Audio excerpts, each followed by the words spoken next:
नमस्कार. मी स्पर्धक क्रमांक C8 सुनीता देशपांडे यांच्या सोयरे सकळ या पुस्तकातला रुपेरी कडा हा लेख मी आता वाचलाय. बऱ्याच वर्षांपूर्वीची गोष्ट आहे. आम्ही दुपारच्या डेक्कन एक्सप्रेसने पुण्याहून मुंबईला जात होतो. पहिल्या वर्गाचा तो डब्बा नेहमीप्रमाणे भरलेला होता. आमच्या पुढच्याच 2 जागांवर 2 बाया येऊन बसल्या. त्यांच्या जवळच्या सामानात एक जरा वेगळीच चीज होती. पाळण्याचा मुलांना निजवायचा मधला भाग असतो ना, तसा साधारण चौकोनी उघडा पिंजरा, त्यात छोटी गादी आणि त्यावर गुंडाळून ठेवलेली 4 कानी मुलं. मग आणखीही सामान होतं. त्या मुलांना प्रवासात लागणारं दूध, पाणी, थोडी औषधं, बदलायचे कपडे आणि इतरही काहीतरी. त्या दोघीतली एक तरुण पारशी निघाली मुलगी होती. दुसरी प्रौढ मराठी बाई. कपड्यात गुंडाळून ठेवलेल्या त्या 4 छोट्या अनपेक्षित प्रवाशांनी आजूबाजूच्या बहुतेक सर्व इतर प्रवाशांचं कुतूहल जागृत केलेलं होतं. त्यांना घेऊन आलेल्या दोघींपैकी कुणाची स्वतःची ती मुले नसावी. मग ती कुणाची, कुठे आणि कशासाठी जात आहेत याबद्दलची माहिती आमच्याप्रमाणेच इतरांनीही हळूहळू काढायला सुरुवात केली. अनाथालयात जन्माला आलेली किंवा आणून सोडलेली ती अगदी कोवळी तान्ही मुलं रात्रीच्या एअर इंडियाच्या विमानाने परदेशी पालकांकडे सांभाळायला पाठवली जात होती. त्यांची दत्तक मुलं म्हणून ती उद्या परवापासून वाढणार होती. त्याच देशाचे नागरिकही होणार होते. तिथे उतरल्यावर फेकली जाणारी ती मुलं एका सार्वजनिक संस्थेच्या बोटाला धरून नंदनवनाच्या दिशेने जात होती. त्यासाठीचे रितसर कायदेशीर सर्व व्यवहार पूर्ण केलेले होते. त्या प्रौढ बाई होत्या श्रीमती द्रविड. अशा तऱ्हेचा हा त्यांचा पहिलाच प्रवास नव्हता. पण त्यांच्या बरोबरीची दुसरी तरुणी ही जरी सामाजिक कार्यकर्तीच होती, उत्तम नर्सिंग जाणत होती, तरी अशा मुलांना घेऊन इतक्या दूरवरचा सगळा प्रवास आणि नियोजित स्थळी पोहोचल्यावरचे सर्व सोपस्कार वगैरे कामं ती प्रथमच करणार होती. ही इतकी माहिती मिळाल्यावर सहप्रवासांना यात आणखी काही करण्यासारखं नव्हतं. पण डेक्कन एक्सप्रेस अगदी वेळेवर पुण्याहून निघाली होती, तरी वाटेत सारखी थांबू लागली. लेट होते आणि अखेर वांगडी स्टेशनवर सायडिंगला टाकली जाऊन तिथे स्वस्थ उभी राहिली. दादरला ही गाडी संध्याकाळी 7:15च्या सुमाराला जाऊन पोहोचते. विमान सांताक्रूझ विमानतळावरून रात्री 1 कि 1:30 वाजता सुटणार होतं. मधला वेळ एरवी पुरेसाच नव्हे तर भरपूर होता. पण गाडी वांगडीहून हलण्याची चिन्हच दिसेना, तशी हळूहळू सर्वांच्या चेहऱ्यावर चिंता दिसायला लागली. गाडीच्या ड्रायव्हर कंडक्टर पासून ते वांगडी स्टेशनवरचे रेल्वे कर्मचारीही आता प्रवाशांच्या जोडीने त्या तांदुळ्यांमध्ये गुंतून गेले आणि त्या स्टेशनवरच्या फोनला उसंतच मिळेनाशी झाली. शेवटी ताजी बातमी आली. तात्पुरती दुरुस्ती झालेली आहे आणि एक लाईन सुरू करण्यात आली. आम्ही या बातमीवर गुस्सा करणार तेवढ्यात दुसरी बातमी सुद्धा आली. अहो, डेक्कन क्वीनला नेहमीप्रमाणे पहिला मानणार. ती मुंबईहून सुटली आहे. तिला आधी लाईन मिळेल, मग आपण. ते जावई लोक ना. वास्तविक या गोष्टी प्रवासी ठरवत नसतात. शिवाय आमच्यापैकी बहुतेक लोक हे डेक्कन क्वीनचेही अधूनमधून प्रवासी होते. हे पहा, जावई असले तर आपल्या घरचे. आज तर या गाडीला आधी लाईन दिली पाहिजे, मग डेक्कन. आम्हाला आधी सोडा म्हणावं, नाहीतर विमान चुकेल. ते विमान गाठणं हा एकमेव ध्येयावर प्रत्येकाने आपलं सर्वस्व जणून पणाला लावायला सुरुवात केली. गाडीतल्या प्रवाशांची फलाटावर आणि स्टेशन मास्तराच्या खोलीच्या पुढे इतकी गर्दी झाली की त्यापेक्षा आपल्या जागीच बसणं आता शहाणपणाचं असा विचार करून आम्ही येऊन आमच्या सीटवर बसलो. त्या दोघी जणीही गप्प बसून होत्या. करणार तरी काय होत्या.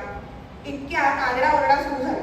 एवढा प्रचंड कोलाहल का व्हावा, काही अंदाज येईल.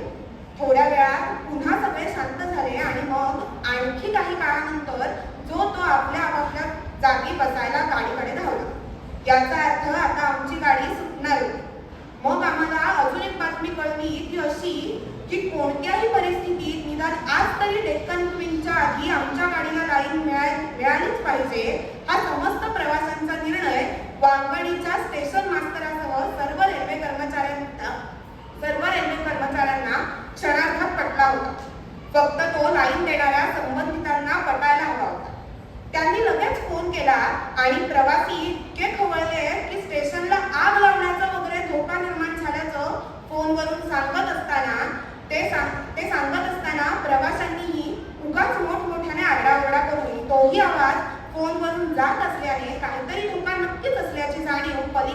बाजूला फोन घेणाऱ्यांना करून दिली. हातात वेळ अगदी थोडा होता, त्यामुळे प्रत्येकाला आलेल्या औदार्याचा झटका अद्याप उतरला नव्हता.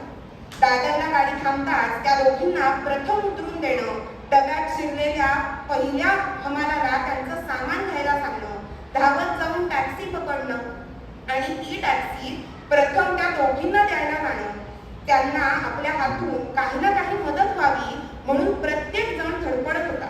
शेवटी त्या मार्गी लागल्यावर आम्ही मग टॅक्सी पकडून वरळीला आमच्या घरी येऊन पोहोचलो. तेव्हा रात्रीचे 12:30 वाजून गेले होते. गेल्या गेल्या मी घरचा फोन उचलला. एअर इंडियातल्या आणि एअरपोर्टवरच्या ओळखीच्या अधिकाऱ्यांना, मग अपरात्री त्यांच्या घरी फोन करून या फ्लाईटवरचे हे उतारू अशा कारणानं अडकून पडले होते, ते आता एव्हाना एअरपोर्टवर येऊन पोहोचलेच असतील. त्यांच्यासाठी काय वाटते ते करा, पण त्यांना भेटल्याशिवाय विमान सोडू नका असं ड्युटीवरच्या लोकांना सांगा, हे सांगितलं. प्रत्येकाने काळजी करू नका, शक्यतो प्रयत्न करतो असं आश्वासनही दिलं. पण तरीही आमचा पुण्यकर्माचा ताप उतरला नव्हता. फोन चालूच होता. शेवटी रात्री 1:30च्या सुमाराला एअरपोर्टवरची ती बाई हसून म्हणाली, तुमचे ते छोटे प्रवासी विमानात सुखरूप झोपले, आता विमान सुटेलच. ती कोणीतरी पु ल देशपांडेंच्या ओळखीची असावी बहुतेक.